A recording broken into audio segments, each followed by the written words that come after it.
Thank you for joining us this afternoon. I'm Bobby Fallett, and we begin with breaking news. The director of the Secret Service is stepping down after the security failure that allowed an assassination attempt against former President Donald Trump. Kimberly Cheatle announced her departure in an email to staff.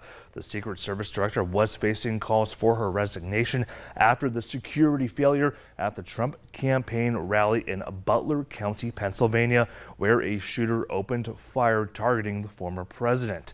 Cheatle appeared before a congressional committee yesterday where she took responsibility for what she called the most significant operational failure in decades.